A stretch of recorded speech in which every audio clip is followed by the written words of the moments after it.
Hey, Dr. O, this is Dr. Keith McNally, and welcome to the Question Guy podcast, where we're going to talk about anything that you want. But I know that we talked on the back end about STEM education and specifically a STEM education focus for minorities, and I know that's a passion of yours. So that's something I want to do a deeper dive in today, if that's okay. But before we get started, Dr. O, tell us about who you are because you have a really unique background. And then because there's also Mr. O Sauce, which has really nothing to do with education and what you're doing, but that's kind of how I started tagging you because you got Mr. O's sauce. And so that was really interesting. But for the sake of, our audience, my audience, who are you? And what are you doing with your life? Yeah, thank you so much, Dr. McNally. I appreciate you for inviting me to your show, The Question Guy. I've Absolutely. been watching your program for quite some times now, maybe less than a year, but since I've got connected, I have really been hooked. So Well, I every, appreciate that. right. Every opportunity that I have out of my busy schedule. I try to watch your show and listen to your guest. Sharing. Something that they're passionate about. Mhm. I love your story, especially when you were in the military. I love it that you're making fun of yourself now with your experience with the boot. So Well, that, on your first day in boot camp and you lose your shoe, that's something that you're never ever going to forget. And I've never forgotten it. I But get but it. but what are you doing? So Yeah, what who do is I Dr. do? O? I'm so sorry. I interrupted. There was a delay there, but go ahead. What do I Well, do? what do you do? Yeah, I'm a STEM instructor currently. I work for a public school charter, Up where? company in DC, Washington, DC. Okay. I have been a teacher for the past 18 years, a STEM teacher for the past 18 years. Wow. Over the course of that career experience, I've had and held various, responsibilities. But the one that I've been doing lately is really teaching STEM. So I Well, have my STEM's a certificate. big picture. Absolutely, I have. So what do you Yes, have a focus point? Like STEM, yes, I science, do. technology, Right, engineering? science. I'm certified to teach chemistry, physics, mathematics, biology. Cool. So so it's so you can say that as it pertains to science, I'm a jack of all trade, but master of none. Cool. But I like that status because I want to know a little bit about everything. Mhm. And even beyond science itself, technology, engineering, and mathematics. And all of this experience, all of this endeavors, it's based on not only as an educator, my teaching and training as an educator, but also all the engineering, or I mean, the courses that I have taken Mhm. over the course of my educational, uh, or educational growth, Right. for the lack of a better word.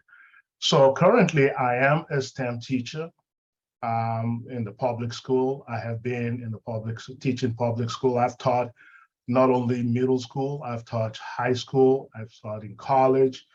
Uh, I, I'm a I was an adjunct professor in biology in two different colleges, not only College of Southern Maryland, but at Mhm. the same time, I taught for one semester at Montgomery College. But I had to leave because um, of the I had to set priority to complete my doctoral degree, Mhm. and Mhm.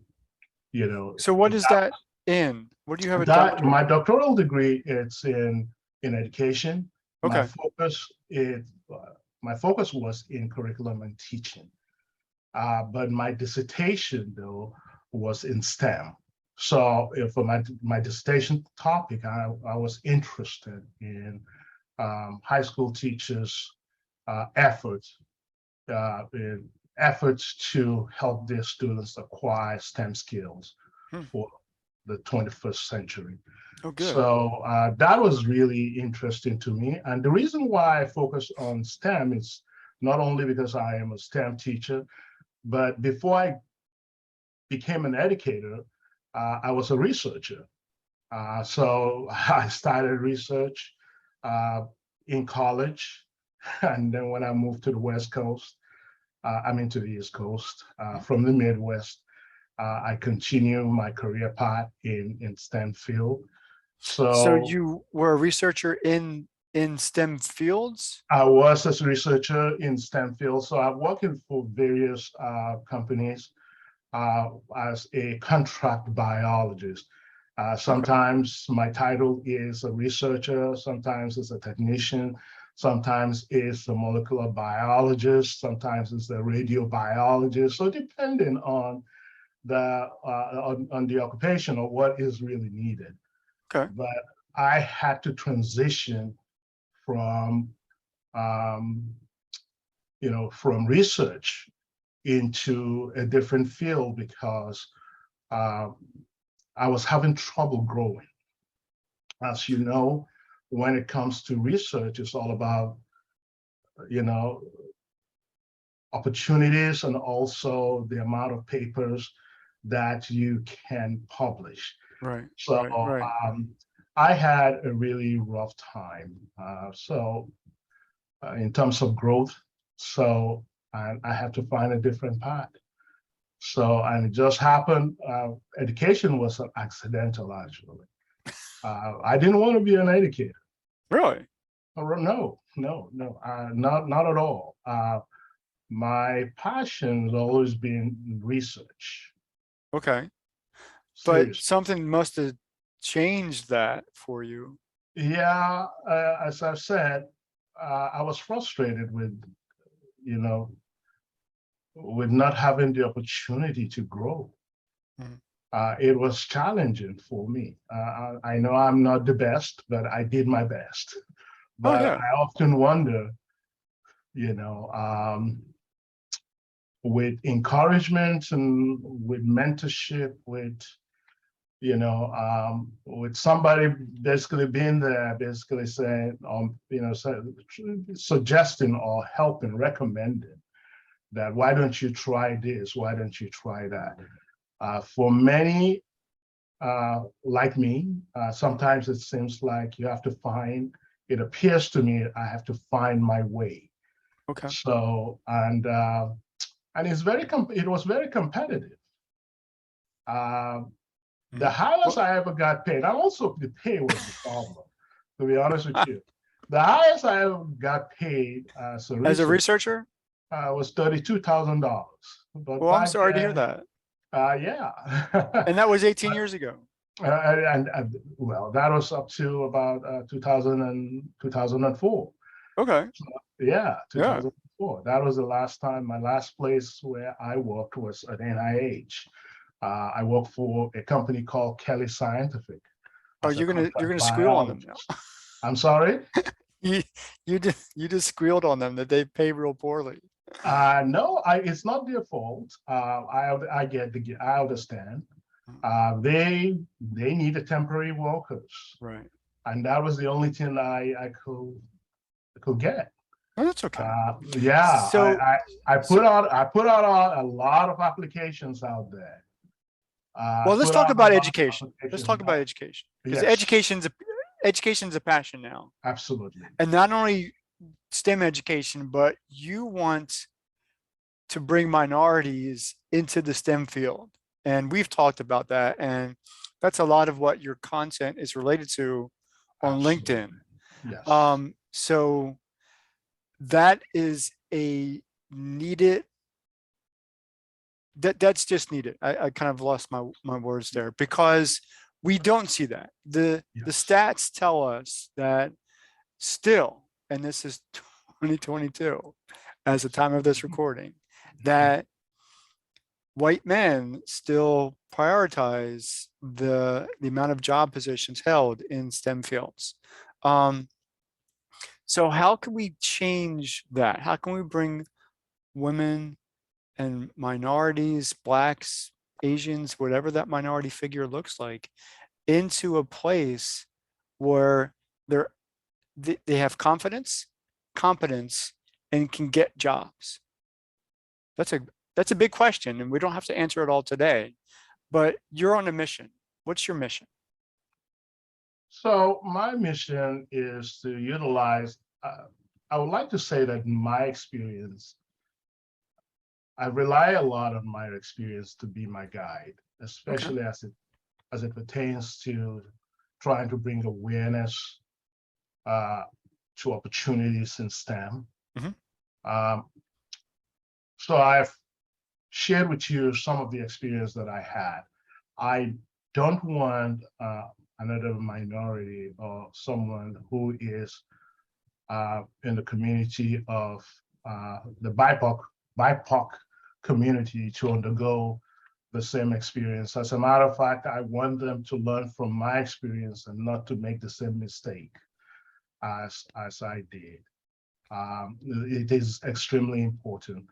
And you're right when you say, when you share the stats about the percentage of minorities that are in STEM.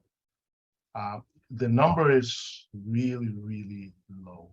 Well, as we all Mm, know, um, according to the US Bureau of Labor Statistics, mhm. they projected a rise in STEM, occupation to about 28.2%, right, by the year 2024.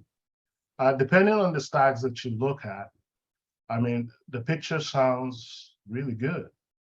And we all know, especially with the innovation that it's taking place. Uh, Show me a field right now that does not involve science, technology, engineering, and mathematics, right? Right. Almost any field these days, especially now since the pandemic, we now really recognize the importance of technology in our lives. Most of us are doing distance learning. But when you look, um, you know, the Hispanic, for example, and the Blacks, they make up combined, they make up 31% of the US population. But when you look at, how many, what is the percentage of minorities, Hispanics, Blacks, the indigenous women in STEM, their number is really, really low. The last data that I have, as a matter of fact, when we look at, the U.S. population, white men make up 31% of the U.S. population, and white women make up, 31%. Asians make up, about, maybe about the Asian men make up about 3%. The women make up about 3%. So in total, 6%. Black men and women make up about 13%. Hispanic, they make up about between 16 to 17%. But all that percentage, when you look at occupation in science and engineering, what you will discover is that uh, Black men and women only make up about 5 to 6%, or occupies 5 to 6% of the occupation in science and engineering. Mm. And then when you look at women, the numbers is really low. Women's representation is really low, whether it is Black or whether it is minority or whether it is white, the number is still low. So what we need to do is find ways in which we can actually close the divide, Hmm. not only increase diversity, but the name of the game, what is most important is providing equity, right? It is extremely important. That is one of the challenges. But in order to do that, the U.S. government there's a lot of money that is being poured into STEM. When I just started my dissertation, as a matter of fact, one of the thoughts that I have was, well, the problem is there is no funding, there is no support. But as I do the research, I discovered, I mean, that's quite a lot of money that is being poured into to try to recruit and encourage women and minorities into STEM. Well, But the so let me numbers is ask a still low. question. Can I ask a Yes, question, Ro?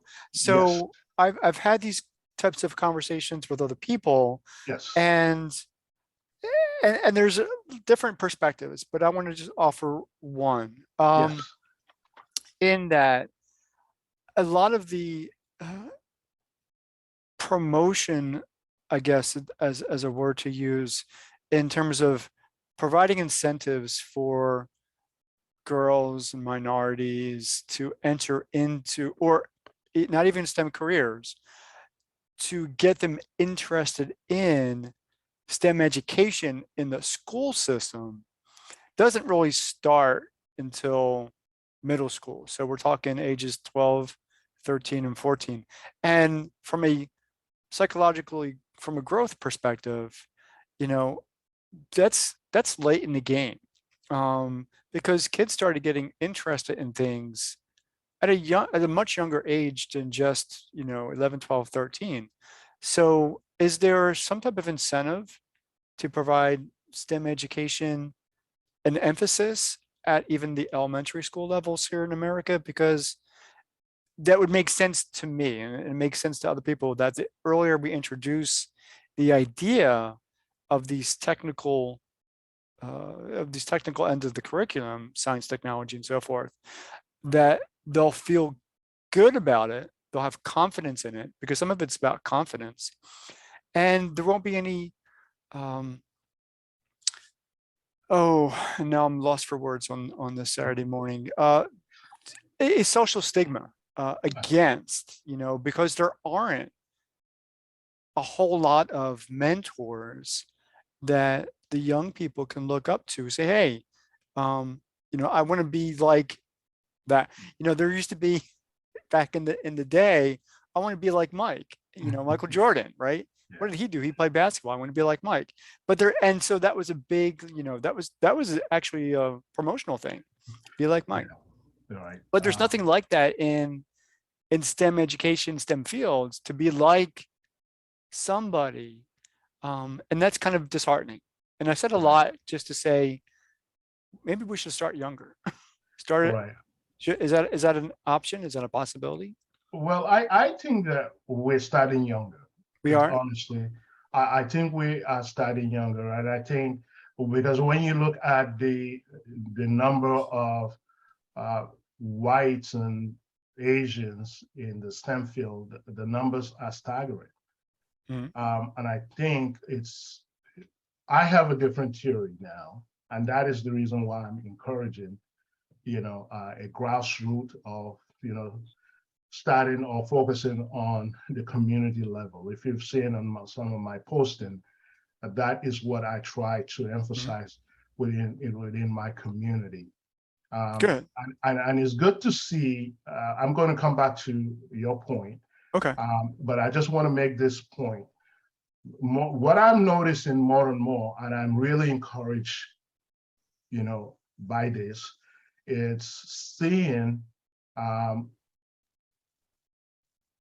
the partnership that is taking place between employers literally looking, and even schools, colleges, universities looking for students to engage them in STEM. Okay.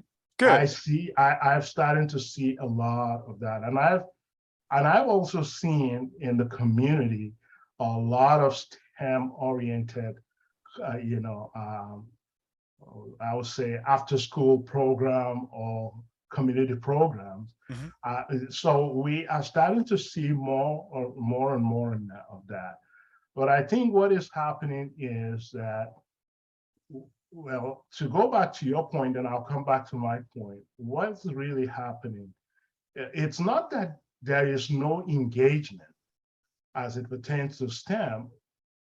But it is one thing for the school or even for the companies to try to engage. But if there is no encouragement, from home, Mm, from family, mm, uh, if the community's focus is not in that direction, and if there is no, effort that is galvanized to emphasize STEM as being critical in changing lives, then of course the kids will not follow through. So that is why I'm saying I, I'm not saying you're not right. Maybe, but what I have seen as a teacher, as an educator, I've seen the engagement. okay. I know even as being as a department chair and science department chair, one of the things that I have done in the middle school and even leading the VEX robotics in high school is try to have things like science fair or the VEX robotics clubs, things like that. But what we have noticed also is the level of engagement as you go from elementary school to high school within the minority population. But I think that part of the challenge is how to get the parents to continue to be fired up, continue to be engaged, true, not just to be fired up when the kids are in elementary school, because there is something about children in elementary school, parents are involved, but as children start moving to middle school, high school, for some reason, parents are not as involved in the minority community. So what Mm. I want to encourage is sustainable. How do we sustain the engagement? That is the parents and the community's engagement. So we need to develop the Is that a right magic strategy. question? Is there an So answer? Is there an answer so, to that question? it is a question, and also I want to make some suggestion, Cool. right? So the way we do that, as I have tried to, articulate, is take, for example, getting the celebrities involved, right? There is the power of being a celebrity. I mean, I am really impressed when I see LeBron James opening a school in Akron, Ohio. Okay. So when you see communities leaders like that within the Black community focusing on what actually can be a life changing, Mm, then then parents are going to buy into, or they're going to take the ownership, basically saying, you know what, I'm going to continue to stay on you, you know, to continue to focus on, your math, your science, your technology, or whatever that is, or engineering, rather than just, okay, I can just encourage you. I'm not saying that's what parents are doing deliberate. I'm not saying that they're deliberate. I'm just saying that what I have seen is I see parents really engaged in elementary school, but as you move forward, that engagement wanes up. The other thing is, within our community, one of the biggest challenge is, you know, there is this, we need to demystify that science and math is really difficult. You can't do it as a community. Oh, yes, you can. I mean, so we have to find ways in which to support and provide these resources. So a young minority, a Black male probably will be discouraged in seeing himself as an engineer because he had, problems with his algebra class. mhm, But what my thing is, what resources do we provide, um, to the to a child that is really struggling? Do we take the time? This is just one, but I'm just thinking that involving the celebrities in the conversation, continue, and also I talked about the partnership earlier. There has to be a continuous communication between let's say, the employers and the school, hmm right? hmm So the employers, they want uh, employees that can think critically, that hmm can solve problems. hmm So it is a value added proposition for them. But there has to be a continuous communication and follow through between the schools and the employers. So, and I think that that is what is happening. Now, Everybody can is I fired up. interject real Yes, quick? please. So, and I'm going to go back because earlier you said you are passionate about grassroots efforts, local Yes, community efforts. yes, So when you talk about employers, you're talking about local community employers that are trying to partner with schools in order to provide support, or are you talking about any type of employer like, the big companies? So I'm going to just, Microsoft, Amazon, whatever, those companies that we are name familiar with. And I know they're doing things. They might not be doing things at the public school, elementary, middle, high school level, but they do have their programs to kind of bring people into different types of technological fields, IT and whatnot. So are you talking about grassroots efforts at the employer level? absolutely. I am talking about grassroots effort. I'm also talking about employers. The problem with the big corporation is I often wonder if there is a follow through, as I've mentioned, and a way to measure whether we're achieving a goal that we have set or not. Right. So there has to be ways in which, let's say, if Google, uh, you know, collaborate with one of the schools here in Southern Maryland, I'll put in a plug with for Charles County. Okay, we want to hire, you know, your your high school students in the CTE program, Right. all right, for the summer internship. That is a great thing, all right, but there has to be a way to measure an outcome. Is it working or is it not working? Mm. And also there has to be a way to follow the students along.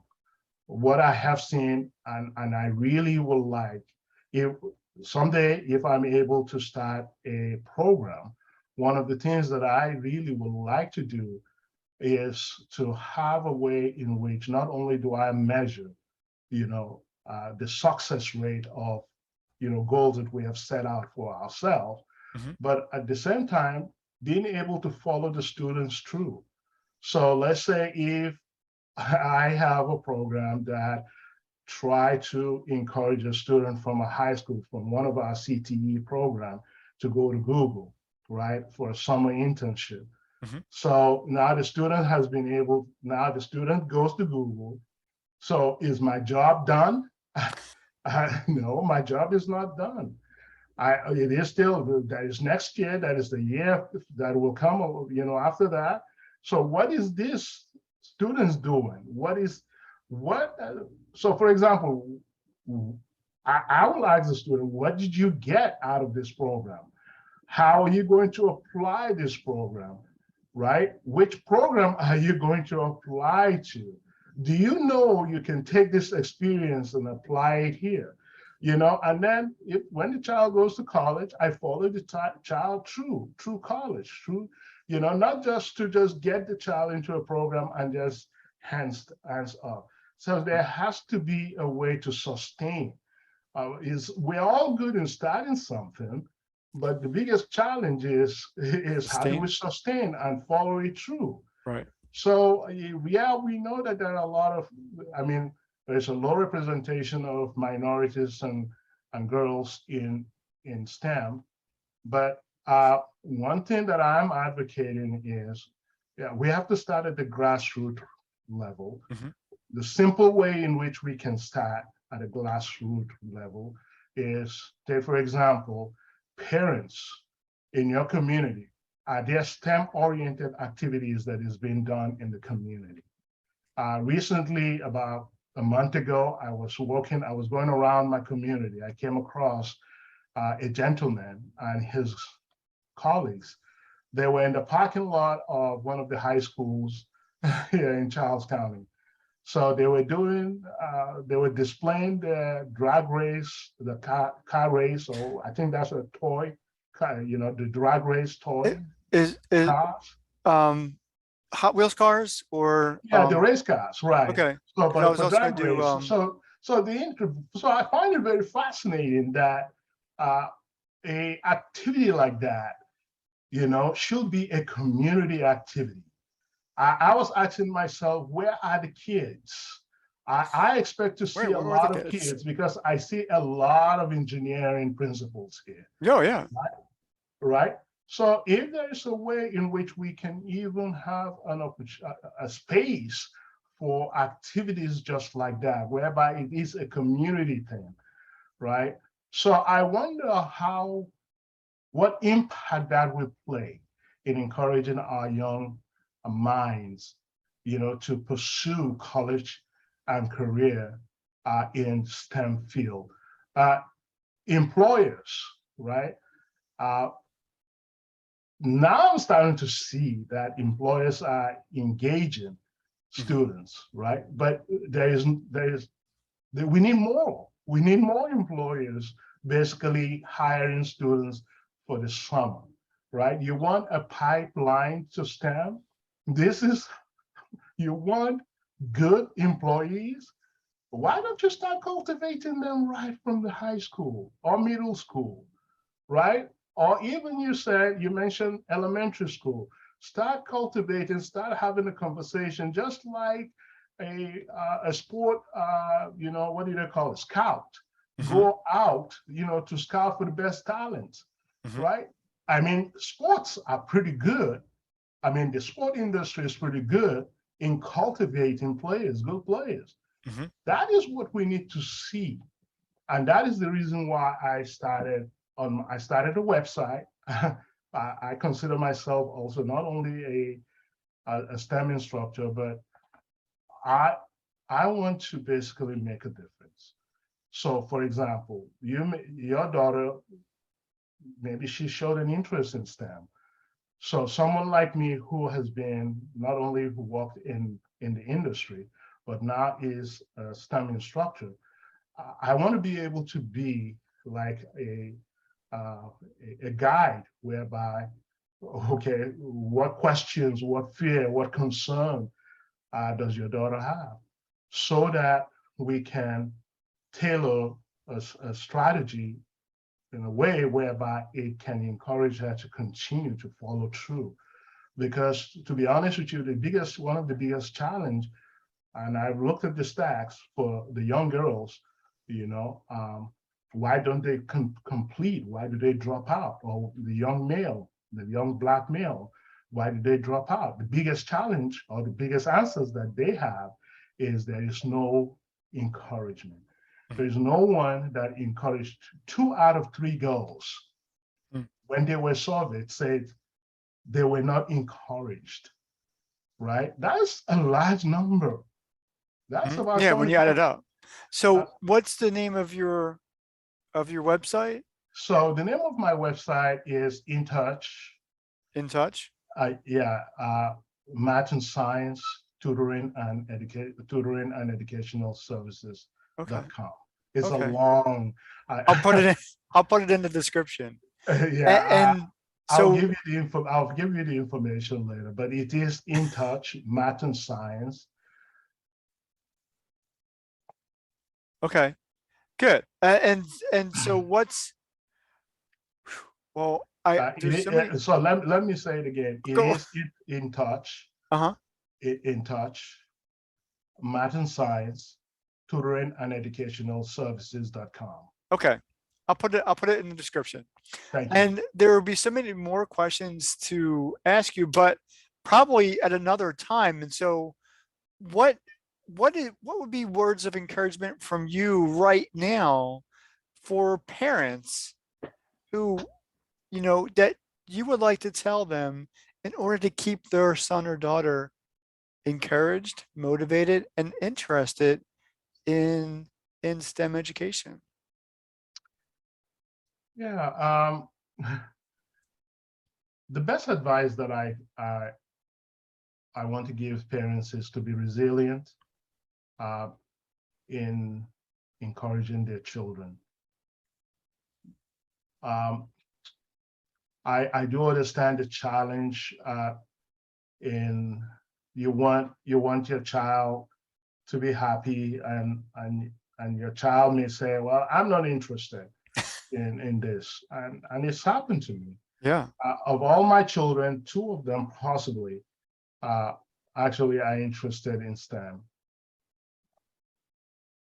right? Hmm. My daughter, my second daughter, as a matter of fact, what happened was when I tried, I'm a STEM instructor, so you know my perspective. I'll try to push them in that direction, Right. but she was not interested. So, but I kept on, you know, I kept, I don't push her, I don't force her. Right. That's not what you want to do. Right. But trying to provide information as to, you know, your skills, your talents. This is what I have noticed that you're good at. I know, for example, you care about people, right? You want to take care of people. So have you considered, you know, maybe you don't want to be a doctor, but even just be a nurse. Hmm. But funny enough, now guess what? My daughter is going to a nursing school. Well, congratulations on her too. Yeah. That's great. So that's one of my daughters. So parents have to be resilient Hmm. and not give up so easily, especially when the children, decide that STEM is not their thing. That may be valid, but the question is, what's the reason behind that?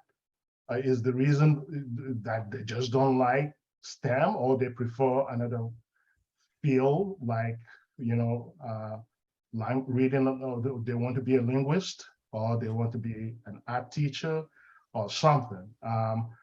So you want to find out what is the reason, especially as it pertains to girls and minorities, and make sure that it is not because, well, they don't want to pursue it because they don't see themselves as being or having the skills and the ability to succeed in mathematics Hmm. or in some, or in science. If they're struggling, provide, the resources that they need. The beauty of where we are right now is I love Khan Academy. I utilize it quite a lot in my class. No kidding. I know I'm putting a plug in for him.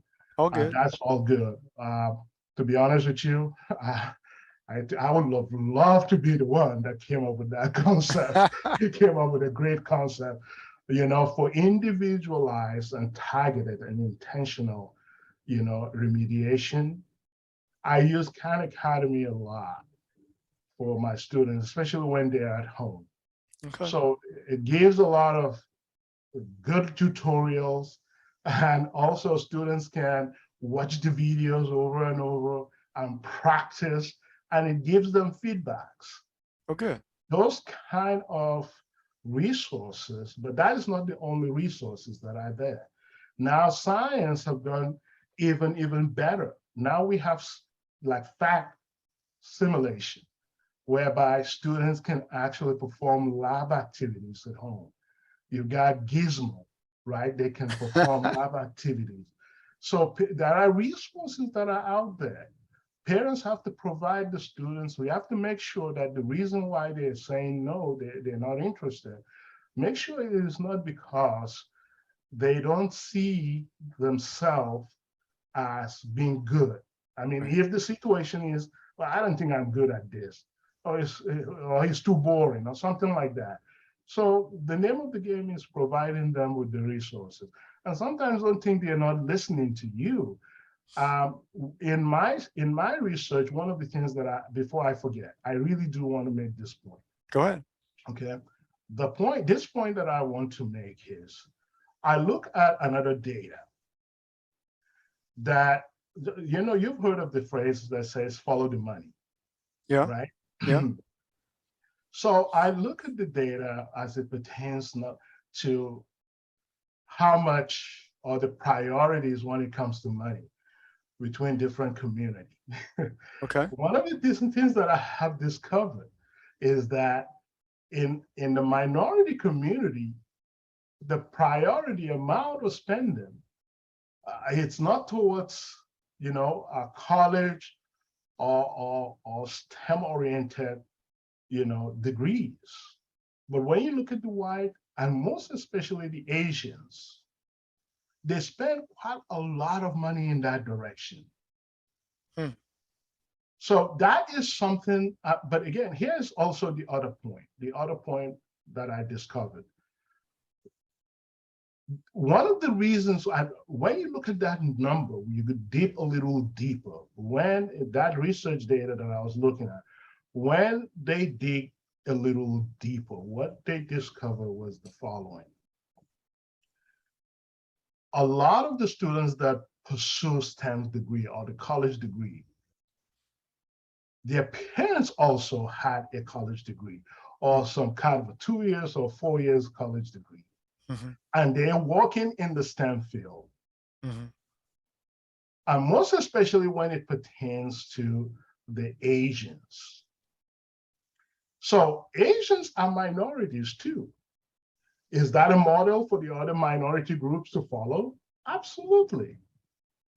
So the other point that I'm really making is, so the parents who have a college degree, right, who are educated in STEM, encourage their children to pursue, a college degree and STEM degree.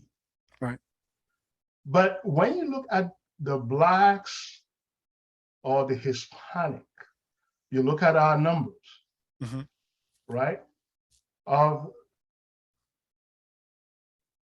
the number of minorities that have a college degree is less than 27%. That is a really low number. Mm-hmm. So, but I want to basically say this point, but we cannot. Yeah, it is true that everybody does not have to go to college. Yeah, I get it. But there's nothing we can do about that. But one of the things that we can do moving forward is the following. If the median salary for someone with a STEM career is $91,000, right? $91,000. Right. I see a future in that direction. I mean, it will be to my best interest to encourage my children to try to pursue a college degree or a degree in STEM, because that's where the future is. There's always going to be a job. What's the need of me pursuing a degree and not have a job or be struggling? You don't want to make a mistake one of the mistakes that I made when I went to college is I only studied pure science. The name of the game now is integrated or applied science, right? So in the 21st century. So I know there's a lot to unpack there, but and it is. And so that's a good way to kind of end the conversation for right now, because there's a lot going on here. But how can people get in touch with you? Are you only on LinkedIn? Is that, or your website, which the description will be in the description? Is that the best way to get in touch with you? A good question. I am on LinkedIn. I am on Facebook. I do have, as I've said, I do have the website. Right. As a matter of fact, I'm doing two things at once at this point. The other thing that I'm doing, and that is based on my my education, is to also try to bring awareness to the rest of the world about the importance of African red sauce. Okay, yeah, okay. Well, that's going to be another conversation. But that's another conversation. Yeah. So, Dr. O, thank you so much for being on wanna the thank Question you Guy so- podcast. And we're Thank going to you do so this much. again. Thank you so much for inviting me, sir. I appreciate you. Thank you. You're welcome. Thank you so much.